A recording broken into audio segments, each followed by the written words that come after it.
நேற்று night last minute ஒரு 8:30 மணி போல் தான் ஹஸ்பண்ட் வந்து கால் பண்ணி சொன்னாங்க, நாளைக்கு தம்பியும் தங்கச்சியும் வராங்க அப்படின்னு சொல்லிட்டு. நம்ம வீட்டில் இப்போ கொஞ்சம் ஃபுட் பேட்டர்ன்லாம் மாறிடுச்சு இல்லையா, ராகு கம்பு அந்த மாதிரி தான் நம்ம அதிகமாக சேர்த்துக்கிறோம். பட் அவங்களுக்கும் அதே பிடிக்கும்னு சொல்ல முடியாது இல்லையா, அதனால அவங்களுக்கு வந்து இட்லி தோசைக்கு மாவு ஊற போட்டுடலான்னு சொல்லிட்டு அரிசி நைட்டே ஊற போட்டுட்டு தான் தூங்கியிருந்தேன். காலையில் எந்திரிச்சது முதல் வேலையாக கிரைண்டரில் மாவு போட்டுட்டு மற்ற வேலையில் ஸ்டார்ட் பண்ணலான்னு பார்த்தா நம்மளை சொதப்புறதுக்குன்னே அன்றைக்கி தான் வந்து ஏதாவது நடக்கும். இன்றைக்கி காலையில் வந்து ஸ்டவ் வந்து சுத்தமாக ஆன் பண்ணவே முடியல, அந்த அளவுக்கு ஹெவி ஸ்மெல்லாக இருந்தது.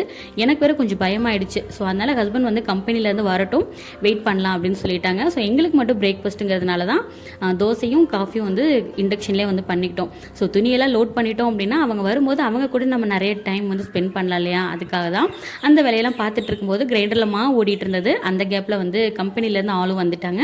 பார்த்ததுக்கப்புறமா பிரேக்ஃபாஸ்ட் லஞ்ச் எல்லாம் முடிச்சுட்டு ஒரே தான் முடிச்சுட்டோம். ஏன்னா அவங்க வரும்போதே மணி ஒரு 12:30 மணி இருக்கும். ஸோ அதெல்லாம் சாப்பிட்டு முடிச்சுட்டு ஈவினிங் மருதமலை கிளம்பணும். அதை அடுத்த vlogல பார்க்கலாம். பாய்.